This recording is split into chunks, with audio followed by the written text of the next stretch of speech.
Assalamualaikum warahmatullahi wabarakatuh. Waalaikumsalam. Halo, balik lagi sama OBP. Kali ini cuacanya cerah.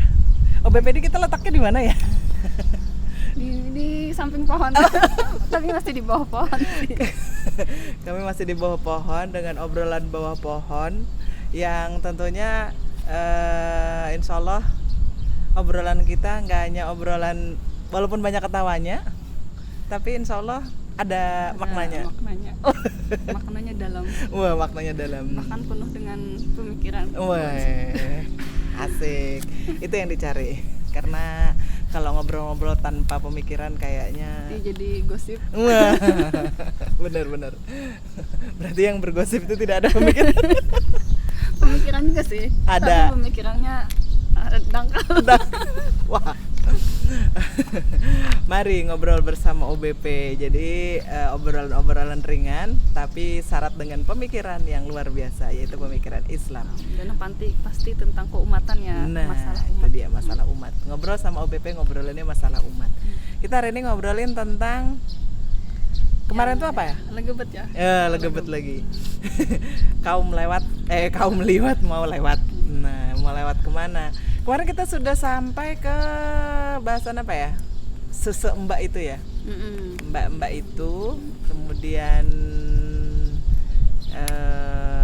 nanti ditonton aja ya di episode sebelumnya, masih tentang legebet juga. Nah, kali ini kita berdua mau udah cari tahu ya kita ya, kok bisa kaum mereka ini langgeng ya, bahasanya Dan langgeng. semakin mengepakkan sayapnya. Nah tuh, kok bisa semakin banyak. Semakin banyak.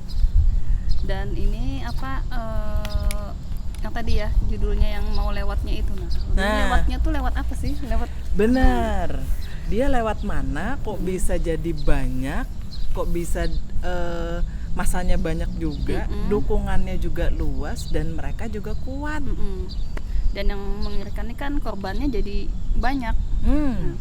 Bener banget. Dan itu korban yang nanti bisa jadi pelaku juga.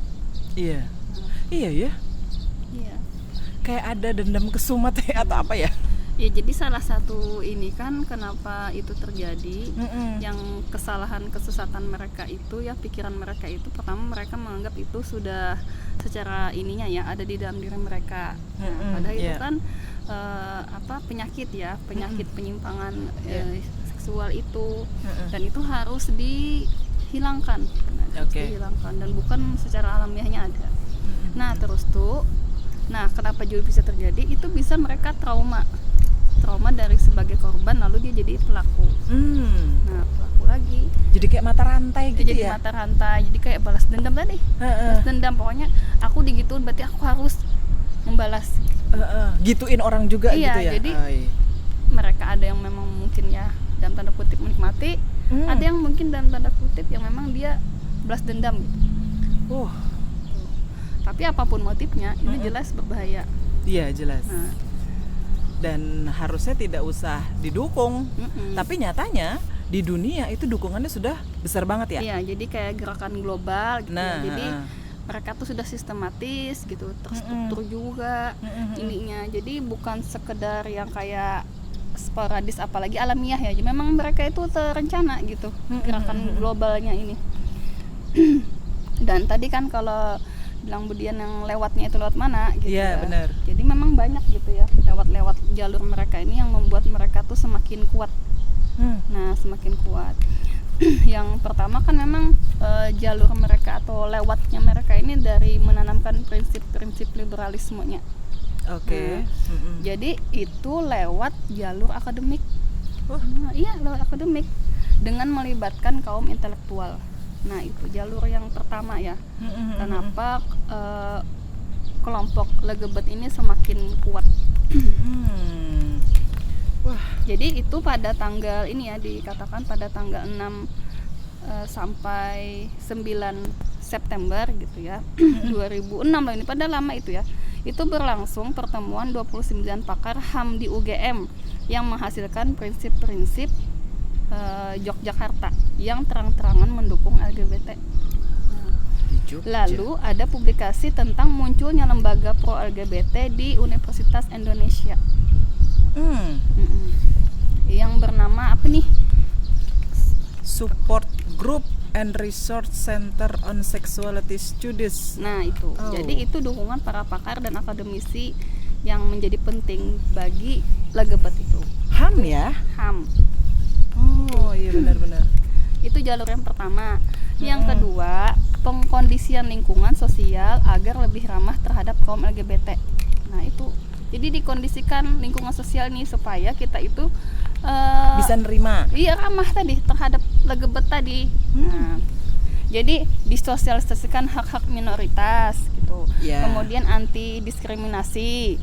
Oke. Nah itu, dan itu melalui jalur advokasi gitu ya. Kemudian jalur konsultasi, film. Nah film ini gitu ya, film yang bukan cuman orang dewasa, sampai film yang anak-anak kartun aja ada gitu ya, yang menggambarkan tentang LGBT ini. Belum lagi ya dari sisi aksi lapangan mereka, habis itu seni, kemudian media massa. Nah itu jadi jalan mereka untuk supaya kita tuh ramah terhadap LGBT. Jadi ditanamkan dari sisi para intelektual juga, media mendukung supaya bersikap ramah. Nah, kemudian itu yang kedua ya. Yang ketiga lagi, menggalang kekuatan ekonomi. Nah, menggalang kekuatan ekonomi. Jadi merek-merek dagang dunia itu terang-terangan mengkampanyekan LGBT ini. Nah, misalnya ya Facebook, WhatsApp gitu ya, Line, Starbucks, Apple, Google dan lain-lain. Makanya kalau kita di media massa, kenapa kita ngomongnya LGBT tadi? Iya benar-benar. Itu sensitif. Jadi tulisan-tulisan ya, kalau ada yang jelas-jelas tulisan itu tuh bisa hilang postingannya. Bilang sendiri kok. Padahal kita mau mengedukasi, kita hilang. mau sharing gitu ya. Makanya itu salah satu bentuk dukungan mereka, jangan ada diskriminasi terhadap kaum minoritas. Artinya mereka kepengen mereka diterima. Padahal kalau kita bicara yang episode sebelumnya tentang LGBT juga, itu kan jelas-jelas perilaku yang menyimpang. Tapi kan tadi mereka dengan liberalisasi yang di awal tadi, saya jadi inget deh Bu, kayak judul sinetron kayak Dunia Terbalik. Dunia terbalik. Iya kan? Iya, dunia terbalik. Sesuatu hal yang buruk hari ini minta dukungan. Dan itu kalau didiamkan lama-lama jadi pemakluman. Iya. Ya wajar biarin sudah aja. Itu hak asasinya dia. Sudah gitu selama ya itu pangda dunia. Nah, itu tuh yang paling parah kan. Nah, itu dia tuh. Jadi kekuatan mereka yang ketiga ini adalah lewat ekonomi. Sisi ekonominya. Pakar, pemakluman, penerimaan ramah terhadap kaum mereka, ekonomi. Wow. Itu yang ketiga. Yang keempat, nah ini yang paling langkah politik dan diplomasi. Nah ini yang paling supaya biar legal supaya lebih legal lagi. Benar. Nah itu kan yang keempat ya. Kemudian yang kelima, melalui legitimasi negara. Jadi Komnas HAM telah mengakui komunitas LGBT dalam pernyataan sikap. Nah, ulun baca di sini Komnas HAM pada tanggal 4 bulan 2 2016, dan ini sudah lama loh, 2016. Ini 2023. Hitung berapa tahun tuh? Aduh. Nah, menurut Komnas ini LGBT di Indonesia legal berdasarkan pasal 28 Undang-Undang 1945.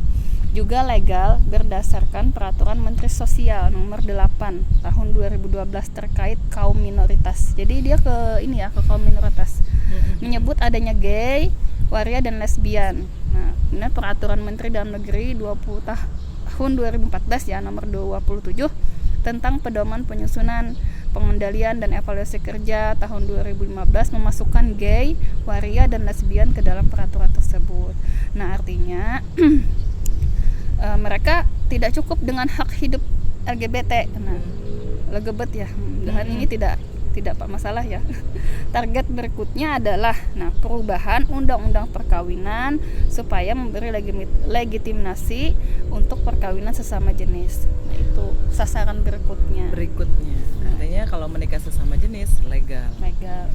Wah, kalau sudah masuk ke negara, apalagi itu di Indonesia, itu berarti kita nggak bisa menutup mata ya. Artinya kaum legebet ini di Indonesia sudah saking banyaknya ya. Kalau saya bilang tadi misalnya wajar. Karena dukungannya juga udah sampai ke ranah undang-undang. Dan itu mungkin di sini ya kayak pemerintahan ya kayak mengalah aja gitu deh jadinya judulnya. mengalahnya terhadap yang ini kaum minoritas yang mereka mencari pembelaan gitu ya. Nah, soalnya kan Kedubes AS gitu. Ya, Kedubes AS itu loh Bu, terang-terangan kan meminta Indonesia ini supaya tegas gitu untuk mendukung legebet tadi. Nah, itu Kedubes AS yang ada di Indonesia. Nah, kenapa? Karena mereka mengatakan bahwa kan Indonesia ini kan negara demokrasi. Nah itu dia. Demokrasi. Jadi harusnya demokrasi itu ya HAM ya jadinya kan. Iya, kebebasan. Ya. Jadi maka ya menurut mereka ya yang mendukung ini harusnya sebagai negara yang demokrasi itu ya tidak ada istilah melarang. Menarik. Kita sampai ke kata demokrasi. Demokrasi yang konon katanya dari rakyat, oleh rakyat, untuk rakyat. Nah, itu dia tuh persoalannya di situ tuh.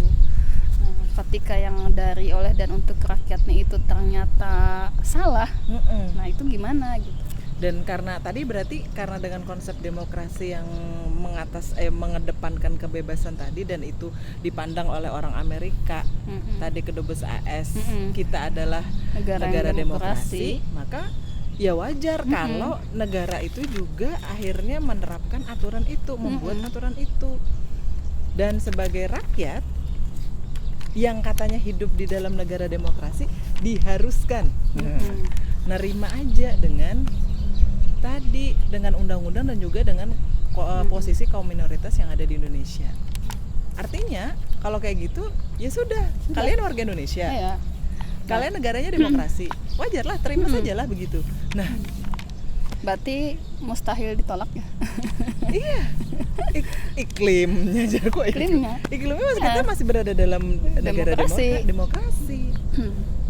Makanya ini ketika kita sebagai seorang muslim melihat atau memandang masalah kaum ini itu sangat bertentangan, karena ya tadi sistem negara kita yang katanya demokrasi tadi itu bertolak belakang dengan sistem Islam yang mengharamkan perbuatan itu. Nah, dan tidak ada sama sekali toleransi ya untuk ini. Jadi tidak ada kaum minoritas ya Islam itu padahal malah memuliakan gitu ya setiap manusia. Nah, dengan aturannya itu.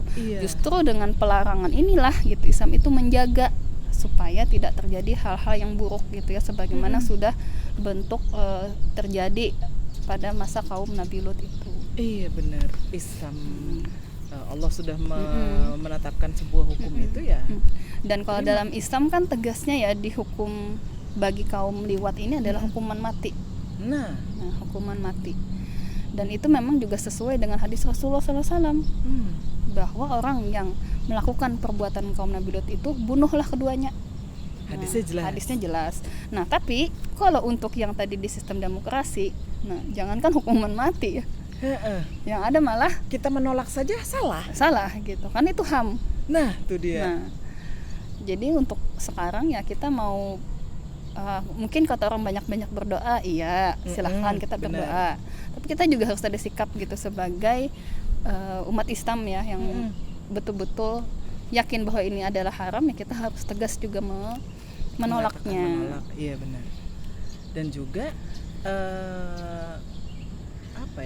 memahami dengan konsep negaranya pun juga, dan keteguhan kita terhadap hukum-hukum Islam juga harus diperkuat kita sebagai seorang muslim. Jangan mau terseret gitu kali ya. Wah.